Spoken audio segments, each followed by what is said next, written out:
Hello, hello, my Facebook family. Thank you so much for joining me tonight. My name is Crystal, and welcome to my Crystal Loves Texas podcast. I do love Texas, and I love Texas people. I got two of them right here with me. But guys, listen, tonight it's a really exciting night for me because I have two people here that I think you're going to want to hear their story. And you're going to want to see how what both of them are doing plays into the way that we are moving forward in our society, moving forward in education, moving forward in just allowing people to be able to be creative and have their voice and walk into the direction that they're supposed to be going in their lives. My two guests here tonight, you may think initially they have nothing in common, but what you're going to see pretty soon is that there are commonalities in all of us. And we're just going to be able to explore some of those tonight and see how we can actually be catalysts for change. And that's why tonight I just entitled our show Winds of Change, because both of these people are dynamic and I want you to hear their stories from their own mouths. So I am going to allow them to introduce themselves. My first guest to my right is Miss Staci Childs, and Stacy's got some exciting things going on. Tell us about yourself, Stacy. All right. Thank you for that wonderful introduction. You are welcome, Miss Crystal.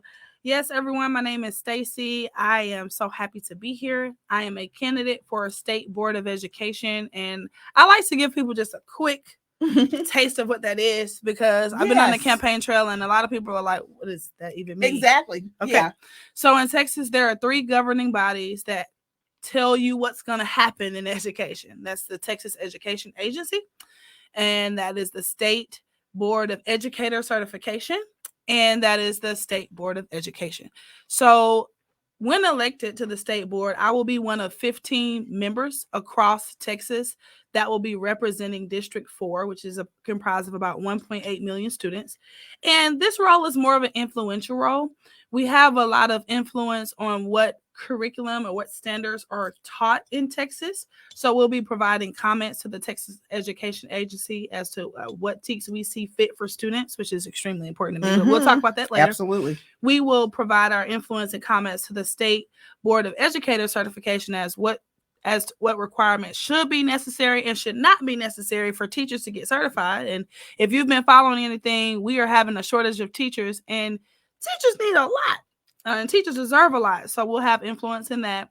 And finally, we will provide our influence and commentary to the Education Commissioner, because while we can provide influence and impact, the Texas Education Agency, the State Board of Educator Certification, and the Education Commissioner are the ones who decide what happens in Texas. So that's the SBOE role. I come to you as a former 5th grade and 4th grade teacher. I am actually from Atlanta, Georgia. A lot of my friends and family are joining on my live from Atlanta. I moved here when I was 25 years old. I had already gotten my college degree, but I had graduated at a time where the United States was in a recession. Yes. So, smart 4.0 Stacy couldn't find a job as a psychology major with a bachelor's degree. So I started hanging around the wrong people. I started making bad decisions. And if you know anything about Hot Atlanta, it's really fun. And it's really exciting. And I started getting caught up. Yeah. And after a bad breakup in a young relationship, and after making some bad decisions, God gave me a second chance. And I was like, you know what? I need to do something better with my life. So I decided to move to Houston and join Teach for America. And it really changed my life. So once I moved here, I said, you know what? Whatever I do with my life, I have to give back to Houston and the district as much as it had given to me. So I taught for some years, and now I'm a practicing attorney. And what I found is that people who come into my office have a lot of issues because they had gaps in their education. Yeah. They have reading gaps. Yeah. They have financial literacy gaps, which I myself have struggled with, right? Everybody does. Yeah. Yes. And I feel like there is something missing in the curriculum in education. Yeah. We should not be graduating students that become adults with these basic skills that they should have and they should know. So I decided to throw my name in this hat for this seat. I'm very passionate about it. I know I'm the youngest candidate running. So I know people may have a lot of apprehension about that, but I think I represent the new generation of students and adults in this district. Right. I think students deserve someone who cares about them, who listens to them, who volunteers with them still every week, Right. and who doesn't look at them as a product. I look at them as humans, and I Yes. feel very passionate. So that was a mouthful, but that's me. But that's okay. And people want to know. I was so glad when we made contact with your camp, because it's important that people know the people who are out there. When you walk into that voting booth and all you see are names, and everybody has been guilty of this at one point or another, and you know this whether you admit it or not, that you look at the names, and that name, that's a cute name. I'm going to vote for her. Right. Or that name looks like that person probably looks like this. I'm going to vote for her or Right. for him. It's not the way you should do it. Right. You should be able to get to know a candidate in some way. And Joel, you act like you're scared of us. Come on over here, some. Come on over here, some. Now, Joel, you got a different story. You are not a Houston native either. Nope. But you got here as fast as you could, right? Not a Texas native, but got here. We like to say that in Texas. We like to say that in Texas. But tell us a little bit about yourself. And when we met, we actually met because Joel was watching a podcast, weren't you? You were watching a podcast, and he did not agree with something that we were saying, and he let his feelings be known. He speaks from the heart. Introduce yourself, Joel. Tell us a little bit about your background and how you became a person who produces sculpture like this. All right. Well, first off, as stated before, well, let me say this: it's an honor to be. Thank you. Thank you. I appreciate it. Pleasure meeting you as well. Nice to meet you. Originally, okay, my name is Joel Hall. The notorious Joel Hall. Originally born in Jamaica, Queens, New York. I've been in Texas since the late 80s because we fluctuated back and forth. You know what I mean? I went to Elsick High School. Fluctuated from there to Hastings to doing a cooking class. Then from there, I went to the Art Institute of Houston. Specifically, I went there to become a fine artist. Okay. But painting and drawing. But the thing is that the lady didn't tell me that it was fine. It was more commercial. Okay, got you. I was looking to become a fine artist. Right. And one of the reasons I wanted to go there was because one of the I think the R&B group Earth, Wind and Fire. Yeah. I grew up listening to them. So it's like I was intrigued by, the Ankh, anything dealing with Egypt and philosophy and culture. I didn't stay there long. So while, basically going back home in the dormitory, I basically just did my sculptures. Okay. And they eventually told me I couldn't even remain there no more. Okay. So, how old were you when you started sculpting? When I started sculpturing, I was 19 years old. Okay. 19. What led me to become a sculptor, of course, my mom and father, they're from Jamaica. So I was raised, my father was a Rastafarian. Okay. So a lot of the music he listened to was Bob Marley, cats like Muda Baruka, Steel Pulse, and so forth. Then years later, there was a group called the X-Clan. Okay. You know what I'm saying? Brother by the name of Brother Jay, he had the walking stick. And I was like, man, I want one just like that. You know what I mean? So went in my mother's kitchen and picked up a butcher knife and started carving. In wood, just a piece of wood. I used to go outside and just find pieces of wood and bring them in and carve them, and just attempt to be the sculptor. Right. But unfortunately, things didn't turn out the way it was supposed to be because I got influenced by other factors. Tell us about that. Well, in 1996, I put the blade down, the chainsaw down, and pretty much started messing with individuals from my hometown. Okay. New York. Yeah. And instead of me using money to buy a crib for my son, because my son was still in his mother's womb. Right. I used the money to buy a 9mm Beretta. Okay. And when I got the 9mm Beretta, I thought Mhm. I was king of New York. I was Wow. around here, just give me your wallet, stick your wallet. Wow. Yeah. Wow. Okay. But the good thing about it is that, I mean, it's not good, but I didn't get shot or I didn't shoot anybody Okay. yet. But you people were terrified. Yes, Yeah. yes, You yes. terrified a lot of people. Yeah. Yes. So I eventually got caught up, Uh-huh. and they gave me 25 years. I did 15 on that. Okay. Here in Texas or in New York. Texas. Okay. Not New York, in Okay. Texas. Okay. You know, and like a lot of people when they come down here, they see a sign, the sign says, "Don't mess with Texas." Yeah. Well, I understand what they mean by that now. Really? Yes. Wow. Because I don't plan to ever go back to That's nowhere where anybody should want to be. No. Joe, let me ask you this, because this ties really into what Stacy is trying to affect right now. Right. In her walk.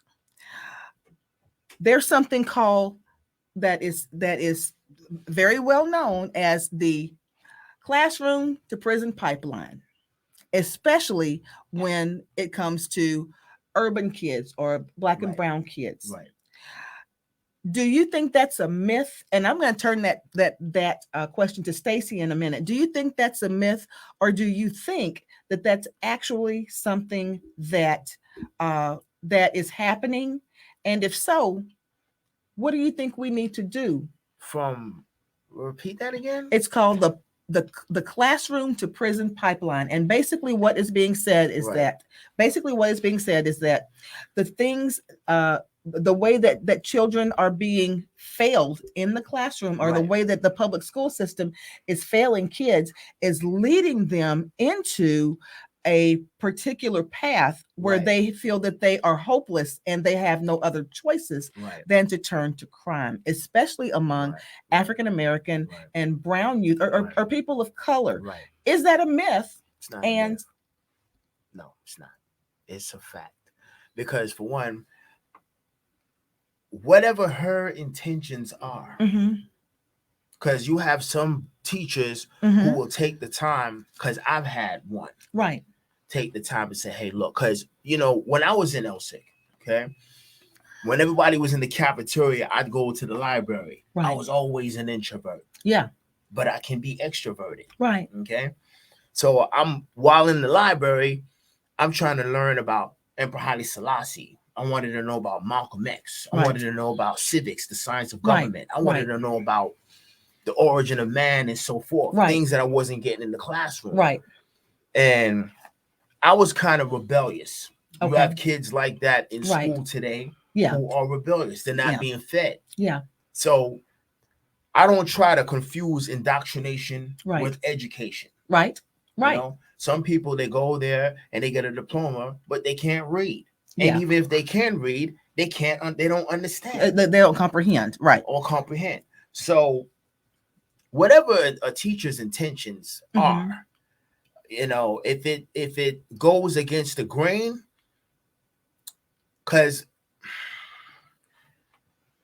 education, and this is my opinion, Mhm. is individual preference, Right. to some degree. Okay. Okay, depending on what the teacher is and their method of how they do it. Exactly how the teacher makes it for the students. Some Yes. people just go there just to make money, just give them a paycheck. and that's it. Yeah.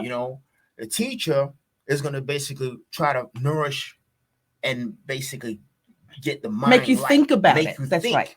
Right. And a lot of kids nowadays are not being taught to think. True. Now, with that in mind, I'm going to turn to Stacy. Stacy, you've heard that before. Classroom to prison pipeline. Mhm. It's not going to be the first or the last time we hear that kind of thing. Now, with me being a classroom teacher too, I hope that what I am doing in my classroom is something that definitely is making my kids have that inquisitive thought about what they're learning and want to ask more questions. I try to praise them all the time. Right. And you had even younger kids in Mhm. your classroom Mhm. than I have in mine. I was a Mhm. middle school teacher. Mhm. But let me ask you this. This is not the first time that you'll hear this type of situation. I'm hoping that that's not the truth, but here is someone sitting here who says that was his experience. What can be done as far as curriculum? What can be done as far as getting teachers to love what they're doing again, so that people don't feel like that what we're trying to do in that classroom is a waste? And you know that it's not. I know that it's not, but a lot of people don't see it that way. Whew.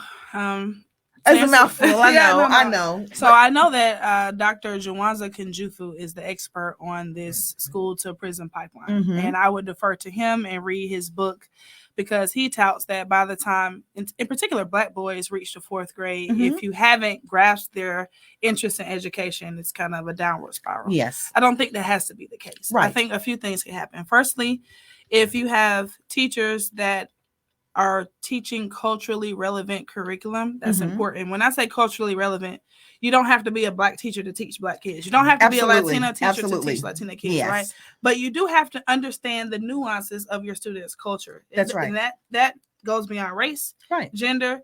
It could be the neighborhood they live in. It could be their family dynamic, Absolutely. right? And kids can feel when you're trying to get to know them and when you're trying to understand them. Yes, they can. And they want to learn from teachers like that. So I think they want to know you care. Right. Yeah. And teaching and education is a continuum of things. You can't just have one teacher like that. Yeah. You have to have another teacher that's just like that teacher. Exactly. And the next one, and the next one. And the more you have teachers like that, you start to take the students or the student up an upward spiral. Right. So I think that's important. Teachers really getting to know their students and teaching a relevant curriculum. Other than that, just meeting kids where they are. I think in my experience, my first year of teaching, I used to see certain students get in trouble for the most minor things. Yes. For example, standing up.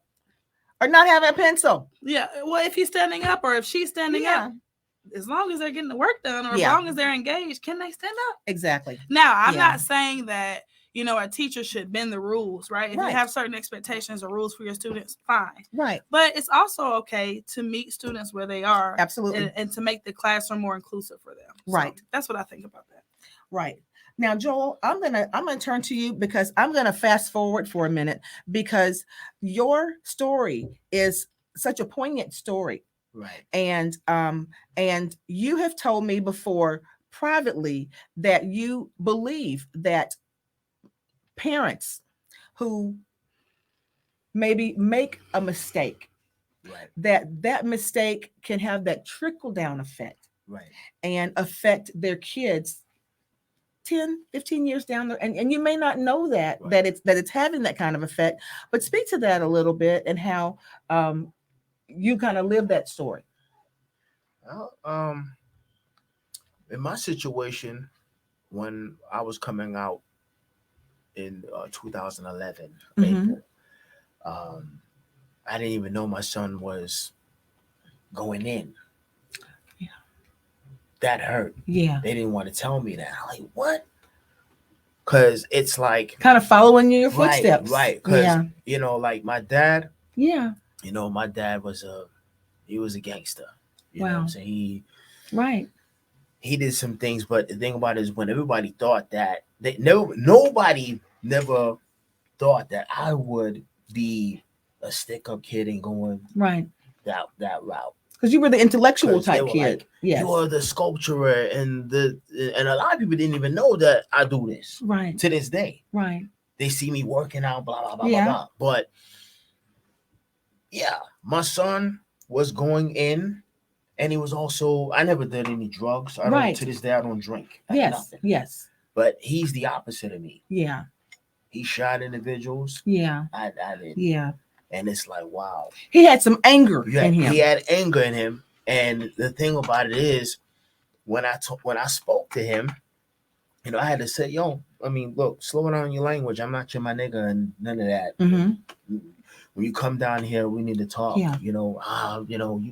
I don't want to be working out. It ain't even about that. Right. Because it's like the surrounding or his environment, they were poison.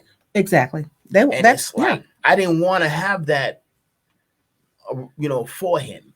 I didn't know that he was going to become that which I detest. You Did, know, yes, but let me ask you this, Joel.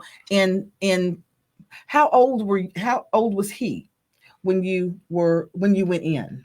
my son wasn't even born He yet. wasn't born. So all of his formative years. Right. So he was a Mhm. teenager when you got out. Yes, he was So 14 okay. years old. Oh my gosh. And that's the age that I teach, and I know what an Right. important age that is. Okay. So when you got out and you had to try to establish that relationship and give him the guidance that you Right. wanted him to have, he kind of wasn't hearing it. Or he'd already chosen his family. He was hearing it, but his his mentality was, oh, my dad, you know, he's gonna be, or he did time, and he gonna come out and he gonna be sagging his pants, and he gonna be that. No, I And don't you were do the that. opposite. Yeah. No, Yeah. I don't. I'm not into continuing that lifestyle. Exactly. So it's like, no, this is what we're gonna do. Nah, you know, I ain't trying to hear all of that, because he thought that was gonna Right. be on that level. Yeah. You know, and I'm like, I love hip hop. You know, I'm from the place where it all started. Yeah. But I don't do the gangster stuff. Right. You know, if you want to be a gangster, this is how we do this. And he was an artist too. Wow. He was a poet, and he can draw real good. And I was trying to get him to focus on that. Okay. You know, and he wasn't trying to hear it. Well, you know what, Joel? You just kind of answered my next question because you already segued into it. But you said he My was. bad. That's okay. That's okay. Because you already, and you said that you were fine talking about this because you want to possibly affect someone else's life, so that the same situation, that you may keep them from experiencing the same thing. Right. You mentioned your son in past tense. Tell me about what happened to your son, because this is relatively recent. Right. Yeah. My son was murdered 2020, Okay. July 13th. Do you know any of the circumstances? No, to this Okay. day, all I know is that I got a phone call, and I couldn't believe it, because this is my only child. Yeah. My only son. Yeah. The only time I ever touched my son was in 1997, when he was 1 year old. That's the only time. Wow. When he came to see me. Wow. I knew he was mine because I got the head and all. Yeah, that's mine. Yeah. But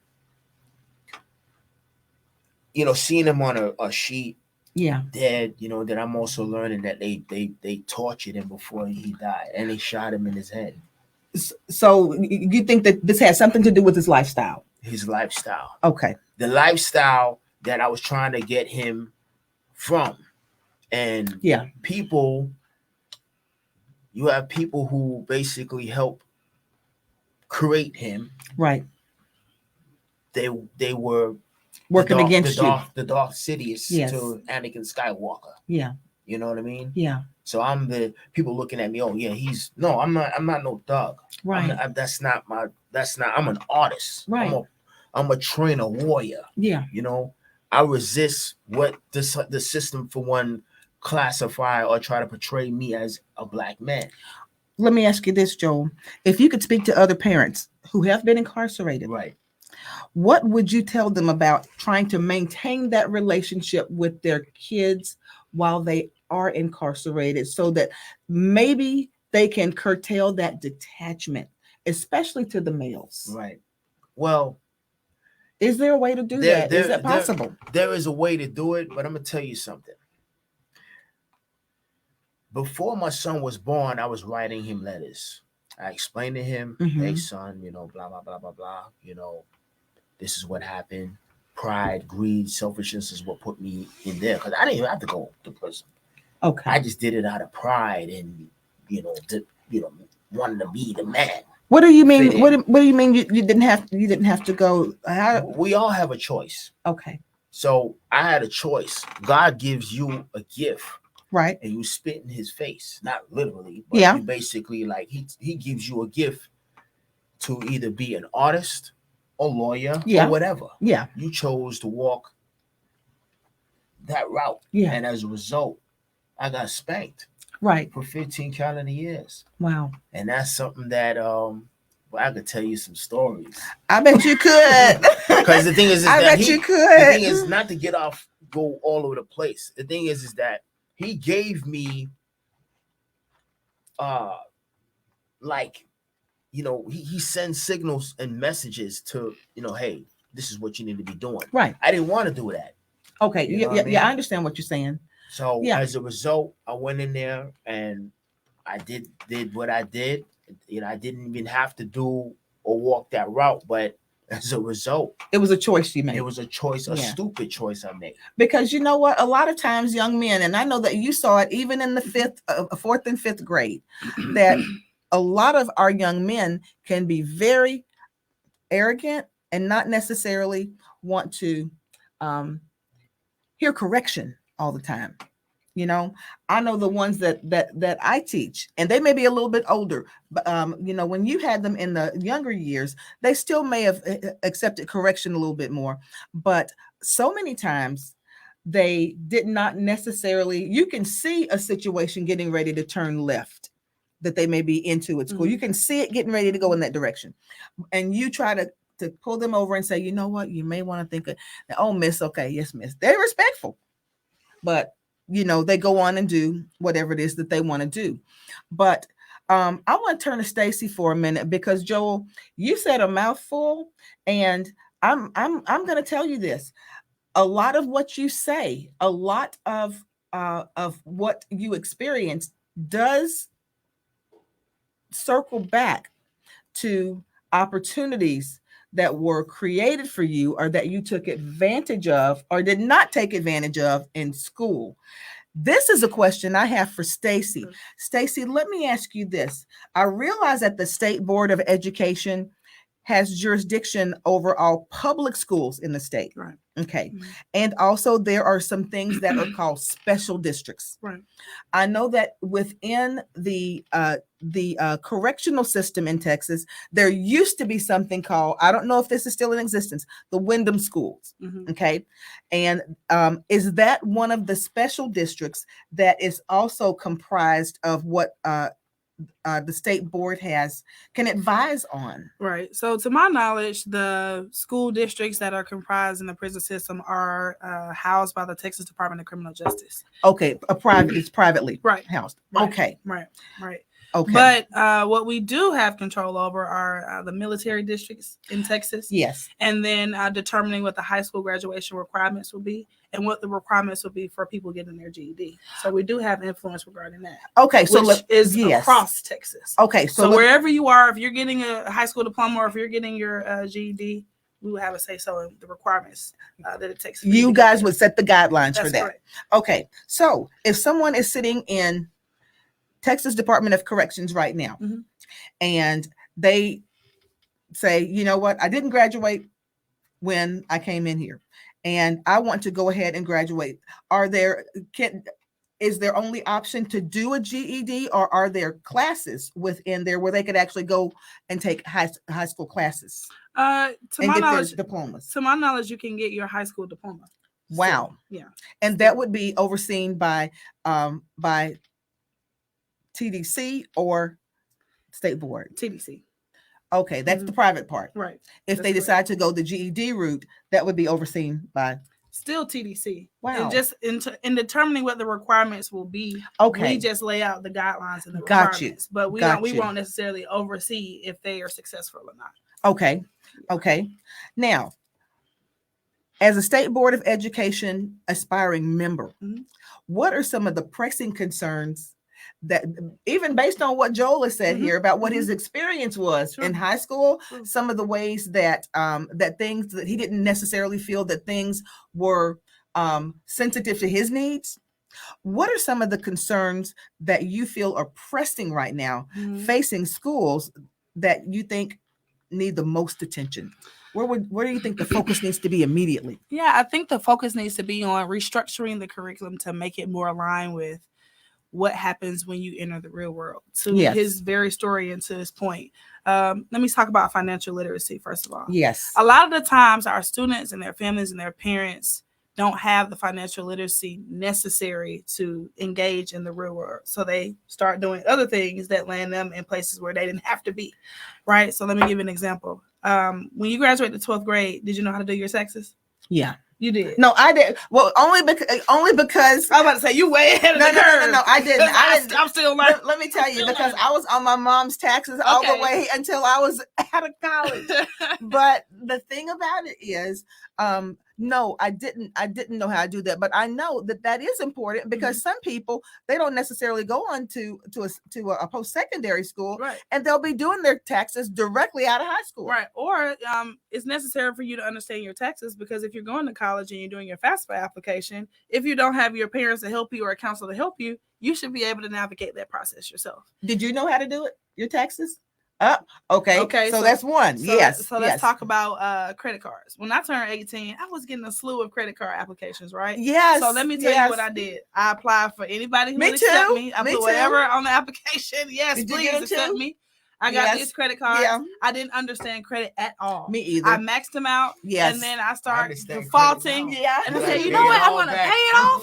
And not knowing if you close the account, that's right, it's going to mess up your credit too. Yeah. And here I am, 18, 19 years old, sitting at a 400, 500 credit score, not understanding that I wreaked havoc on my financial world and my life. Yeah. Because I didn't have the skills and the tools necessary to navigate that process. Why can't we teach those things in our K through 12 education? Why can't we? And Stacy, here's the thing. Okay, I don't know if anybody else is like me, but you had classes like, and no offense to any of my math teacher colleagues out there, no offense to you, but you had classes like trigonometry and calculus and things like that. And that was great. But I'm going to tell you, I've never used any of that at all since I graduated from college, let alone high school. But you know what? There are kids who will use that, but it's in very specific fields. Sure, and people and would a class like you. yours, a class like what you're talking about, is something that everybody needs. It affects everybody. Yeah, I think people who teach trigonometry and calculus will tell you that you may not use a specific work product, right? But the way your brain processes information while you're doing calculus and trig is the same way your brain will process information when you're in tough situations in the real world. That's their logic behind continuing to teach that. And there's nothing wrong with continuing to teach it, but should we be offering something that's more practical? Yes, we should. Could you have used a financial literacy class? Yeah, and I don't think it should be optional. I don't think, and this is just one idea, but I don't think financial literacy should be an elective that you start taking in high school. I think it should be weaved in the curriculum from kindergarten all the way through 12th grade. Yes. So that we are graduating adults that are financially savvy and literate, because I think when you make better financial decisions, your life is better. Absolutely. It's better. But that's just one example. Yeah, go ahead. I don't mean to cut you off. I got to say this. Yeah. Before let's see what year that was. I think it was 1994, 95. No, 1993. Yeah, come close to your mic. Yeah. I went to the Marcus Messiah Garvey Festival. Okay. That was the first festival I ever went to sell carvings. Right. Let me ask y'all this. What do y'all think about, because that was my first time actually attempting to be an entrepreneur. Yeah. But my question to y'all is this. What do you think about students learning how to be, learning the science of business, how to start your own business, especially I love it in the Black community? Yeah. But see, one thing I noticed about the school system, they don't teach you how to start or be your own boss.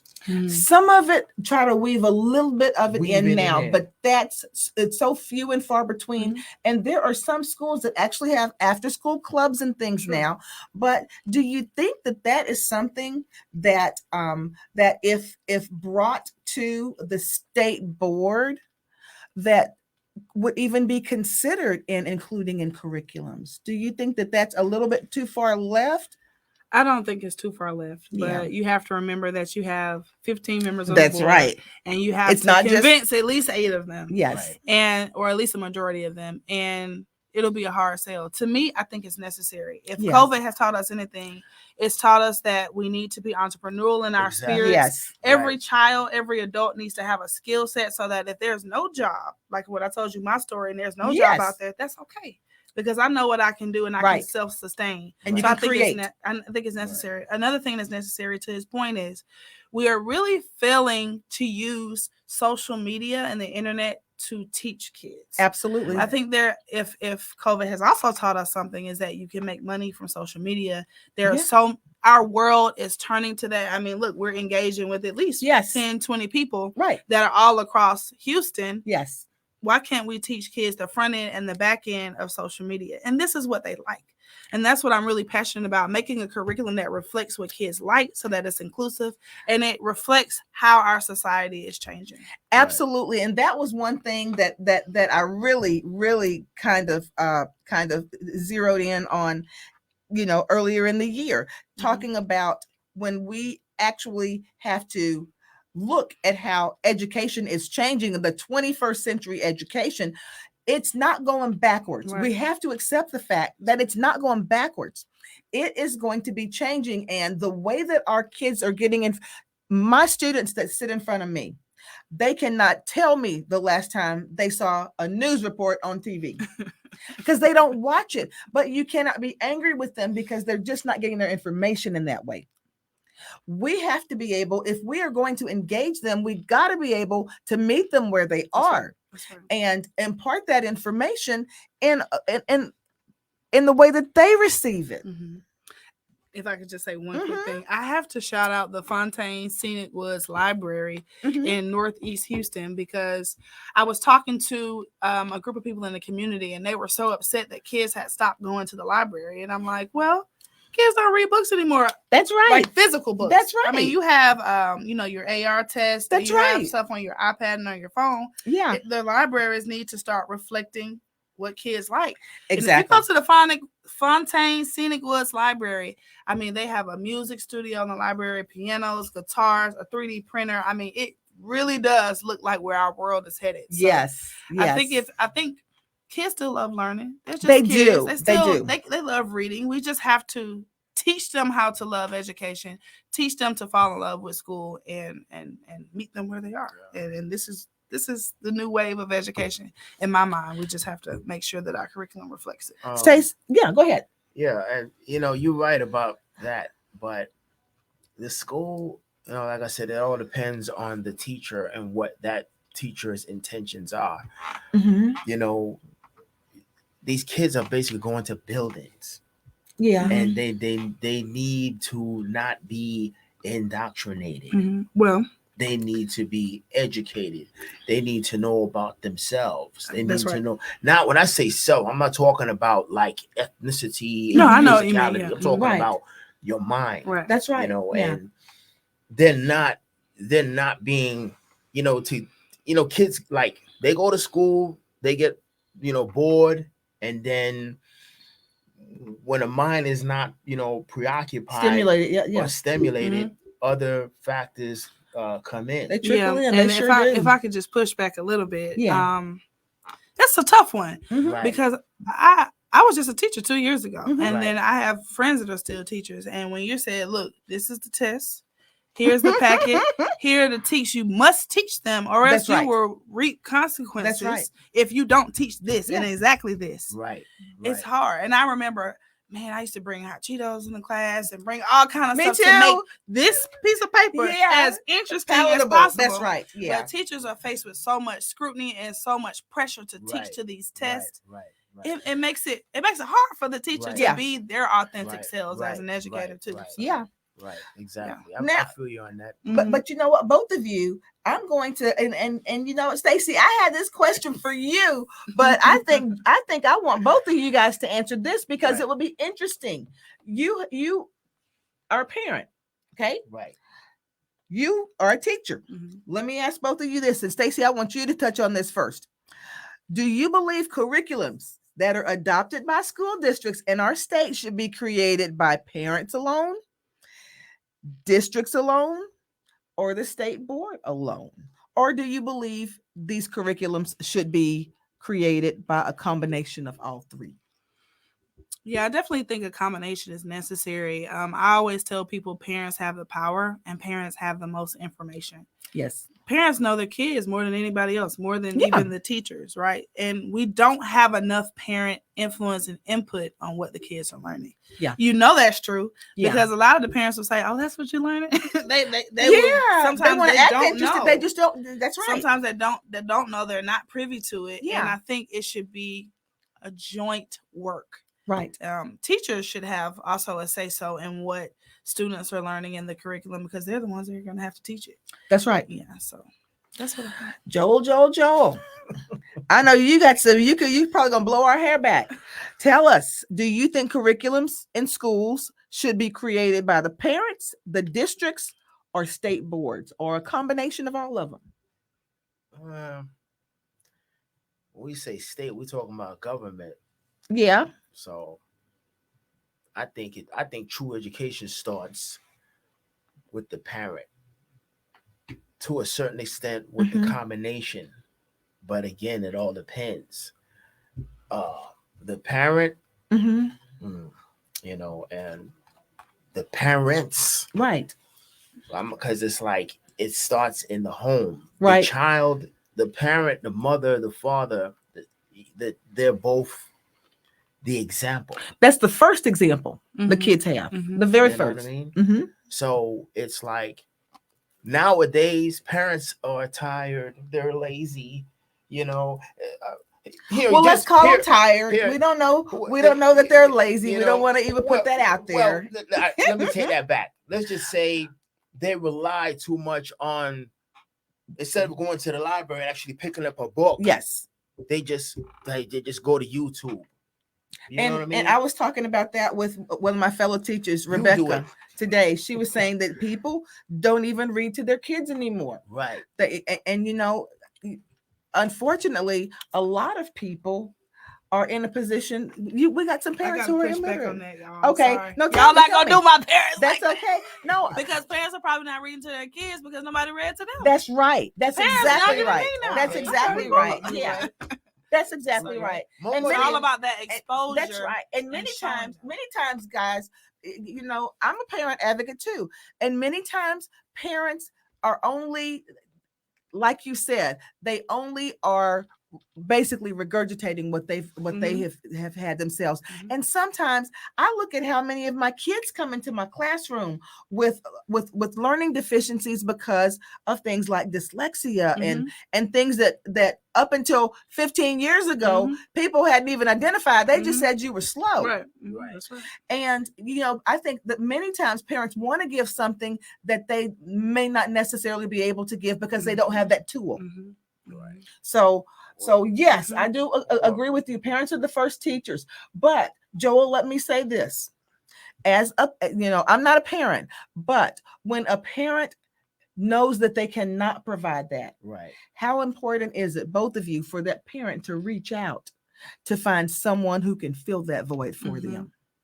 There are resources out there. Yeah, it's important. I think teachers and the community at large need to make a warm and welcoming space to allow the parents to feel comfortable to do that, especially in areas where it's taboo for a parent to even, sometimes parents feel uncomfortable going to their child's school, whether it's their own. Why do you think that is? Okay, you're right, and I'm wondering why that is. Some of my Spanish-speaking parents, they felt like because there's a language barrier, I don't belong. And that's not true. Yeah. So we have to make the space safe enough and inclusive enough, right? Even with the translator, to make sure they know they belong. Right.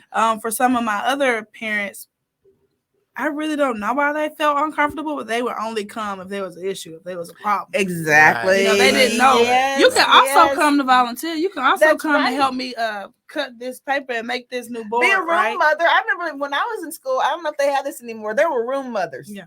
And the room mothers would come in and they would, if it was somebody's birthday, they'd come in and bring the cupcakes and the juice and all that kind of thing. And I can't remember the last time I had Well, since I've been teaching, there is no such thing as a room mother. Yeah.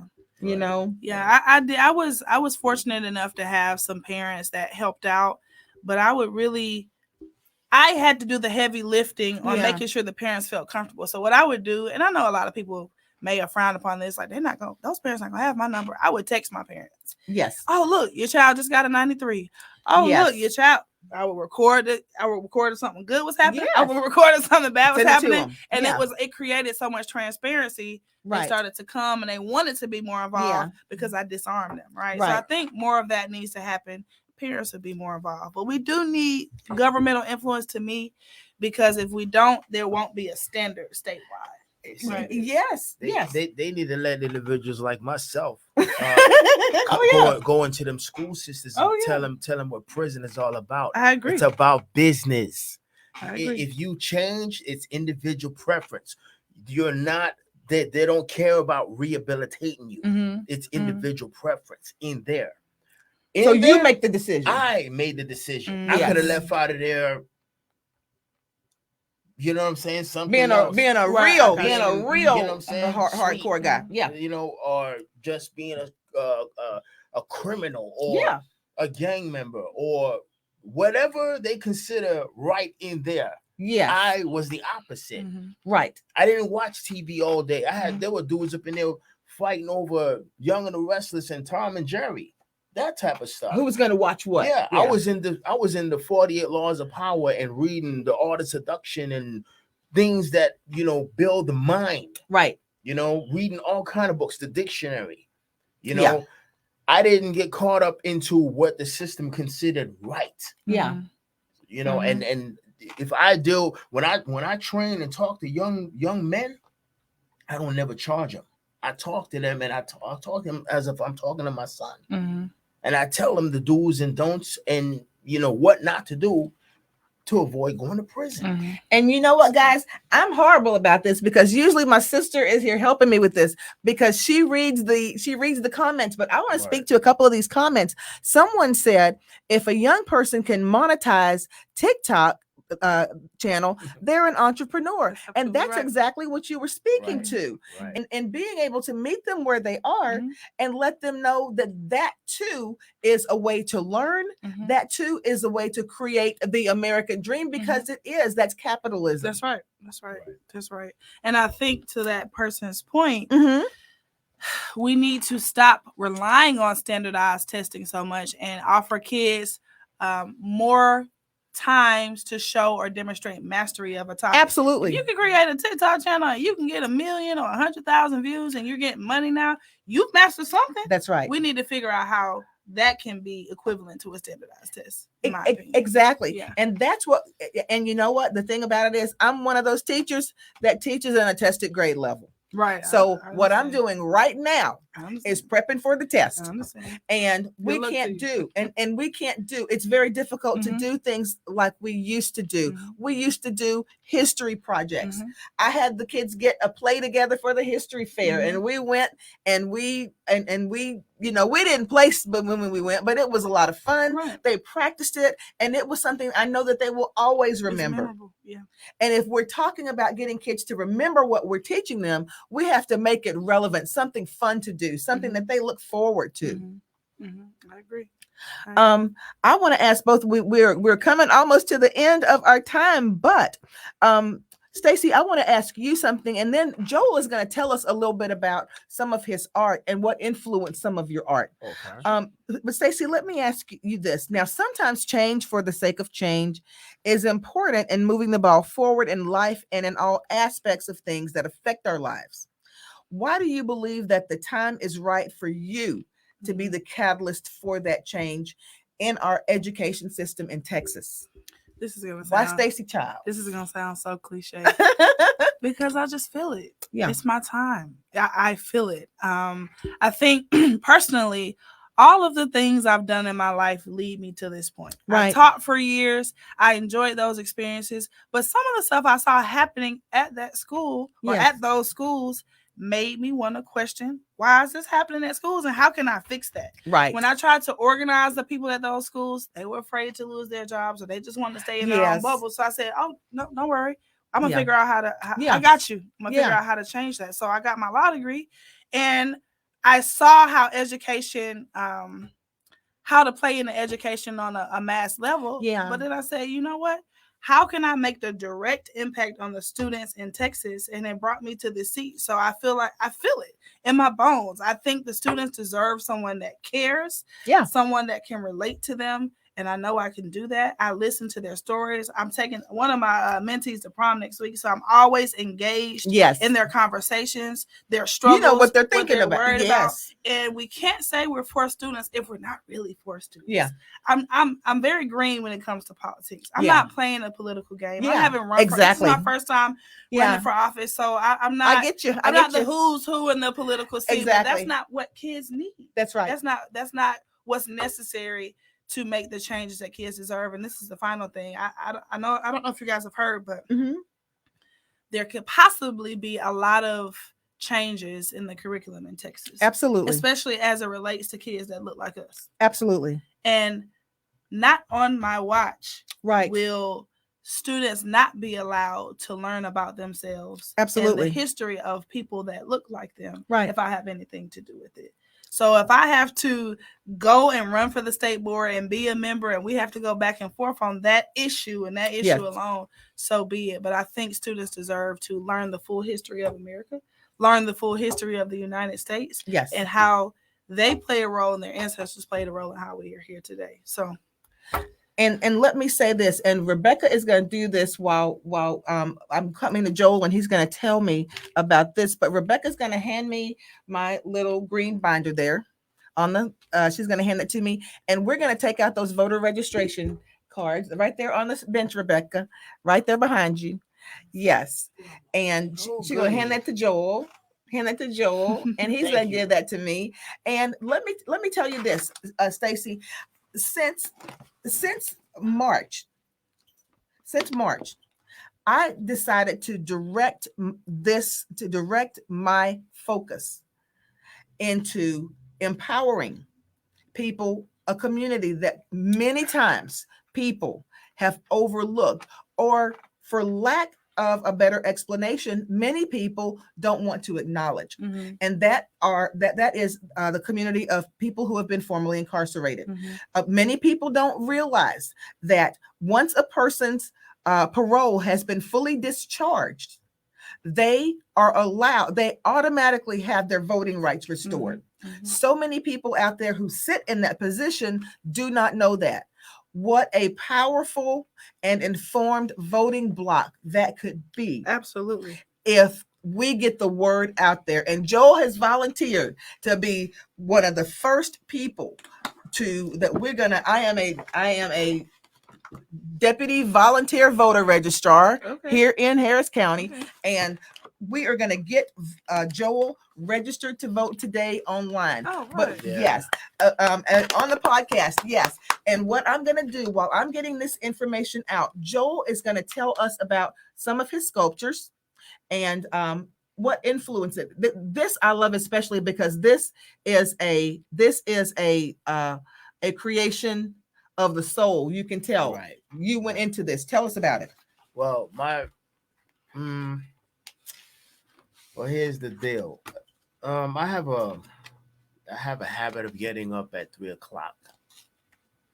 in the morning. Okay. Just no alarm, no nothing. So I'm a believer in angels. Yeah. Straight up. I mean, it's not about the color. It's just me. Right. You know what I mean? Just expression. But from 3 to 4, between 3 and 4 o'clock every morning, for years, even before I went away, I'm always getting up. So I have this thing where I always like to recite Psalms 91, Psalm 51, and while praying, I feel these like little, and I know it's going to sound a little crazy, whatever, but when it comes to spirituality, I love spirituality. Yes. I'm not quote unquote religious, but you get these chills or burning sensations like you in the presence of something, you know? And I believe that you know, there are angels that be like literally watching over me and be trying to talk to me.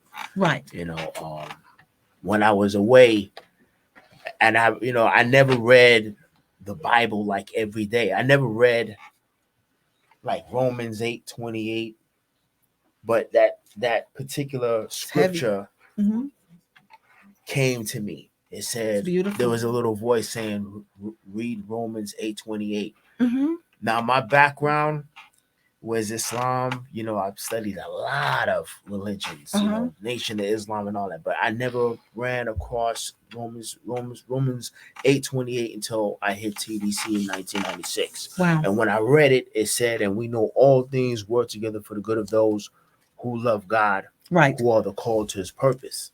So I felt a little better. Right. As time went on, it kind of made sense, because when the Most High give you, you know, like warnings, and he admonish you and show you, he'll show you, you know, talk to you, but you got to have the wisdom and the clarity and an open mind to actually see him talking to you and hear it and want to receive it. The situation that I was in, it turned out to be good for me. Right.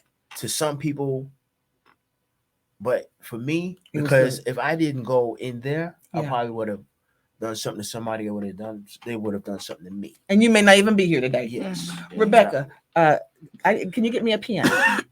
Yes. So Joel, what we're looking at here, guys, this is a simple form. And let me tell you what this is. This is a Texas voter registration application. And on here, it has got 10 very simple questions. Simple questions. These questions must be completed before proceeding. It's asking if it's a new application, if it's a change of address, if it's a request for a replacement. He's going to answer that. Last name, first name, residence address, your mailing address, if it's different from your residence address, city and county, your date of birth, telephone number, Texas driver's license number, or Texas ID number, and then you sign it. Thank you, Rick.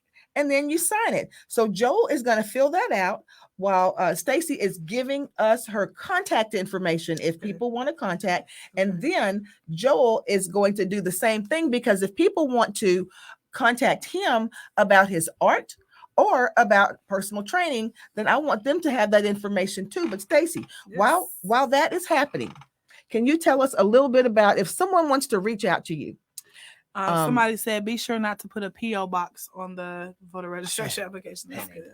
Okay. But I just want to say that I do need your support at the runoff. The early voting takes place from May 16th through May 20th, and the actual election day is May 24th. You can reach me on Twitter at Stacy, which is STACIFOR Texas. So Stacy for Texas. Or you can reach me on Instagram at Attorney Stacy, STACI. And Stacy, what type of law practice do you have? Criminal defense and family law. Criminal defense and family law. With the criminal law, mostly misdemeanors, and family law, the whole gamut. But my favorite type of family law to practice is the good stuff, the adoption. That's what I was going to say. Is that adoptions? Like that. Yeah. Okay. And again, what I will do, guys, after the podcast, I'll make sure that we put that information on I'll post that information so that you can see it. Again, I'm not an endorsement of anyone, but I think it's important that we share exactly. You need to know the people that you are going to see on these ballots when you go into the runoff. Tell me when the runoff is. May 16th through May 20th is the early voting, and the election day is May 24th, 5/24 from 7 to 7. From 7 to 7. And the polls is it going to be the same polling places that we had? There's some changes, aren't there? A few less polls. So you can go to harrisvotes.com to find your polling location. Okay, harrisvotes.com. Yes. And again, I want to thank Miss Staci Childs for coming in and being so candid with us. If it's anything that I don't like to necessarily see, it's someone who comes in and does a spiel, because it's just not genuine. And I think that you're absolutely right. there are entities that need to have diversity on them, and not just diversity in ethnicity, diversity in age. I was looking at the members of the state board, and a lot of them are my age and older, you know, and that's something that in all of our elected bodies, we need to have a little bit more diversity in that. Yeah, because if people who are our age, people who are younger people are part of the community that we serve, we need to have those people represented. That's right. Also, Absolutely. you know, on these different types of boards. That's right. But Joel is finishing that up now. As he's finishing that up, he's going to go ahead and give us information that he has about that he can share with us about how people can reach out to him too. And guys, thank you so much for joining me. Stacy, Yes. What are some of the events that you have coming up? Thank you. Yes. So this Saturday, I am having a community brunch. Okay. I would love everybody in the community to please come to the Luby's in Ireland. The address is 9797 South Post Oak Road at 11:30, where I am just meeting the community, answering any questions. We can fellowship, and you can get some free breakfast. Okay. So please, please, please come out to the community brunch this Saturday. I'm also hosting a seniors bingo next Saturday and a car parade next month in preparation for the election. But please, please, please come to the community brunch this Saturday, 11:30, Luby's in Ireland. Breakfast on me. And Stacy, let me ask you this. One last thing. If people want to support you, yes, how would they go about doing that? So you can sign up as a volunteer if you go to stacyfortexas.com. Just click volunteer or click donate. I love the donate. So if you click donate or if you click volunteer at stacyfortexas.com, I will get your donation in real time. Awesome. I do want to say I'm so happy that I made the runoff. There were 5 of us, and now it's down to 2. Okay. I'm very happy about that, but it is expensive. Yes. Okay. And I do want to make it on the other side. So I want to be able to financially support my team and my staff that's been so wonderful and helping me. I think Courtney is on the line. Thank you for helping.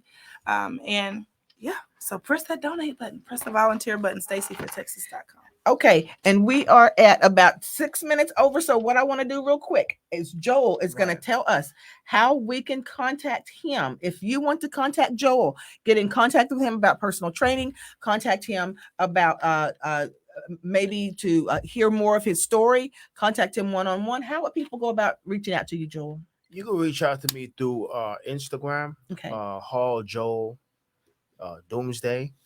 That's my first Instagram. That's training. And then the second one is the Joel _ sublimation. Okay. You see all of my artwork. Like I also do resin art. These are coasters. Yes. Tumblers. Okay, that's a cutting board. That's nice. Cutting board.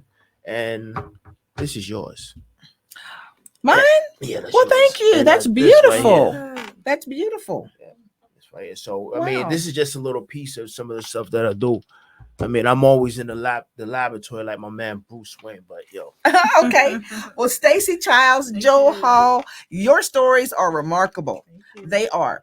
And guys, you know how to get in touch with them if you need to. Thank you so much for tuning in to Crystal Loves Texas. I will have some wonderful guests here next week, and get to know these people. Reach out to them, get to know them before you walk into the voting booth. Get to know this lady, connect with her. And if you need training, if you want to talk to Joel more about his story, do that too. We'll see you next week, guys, and we can do it. See you later.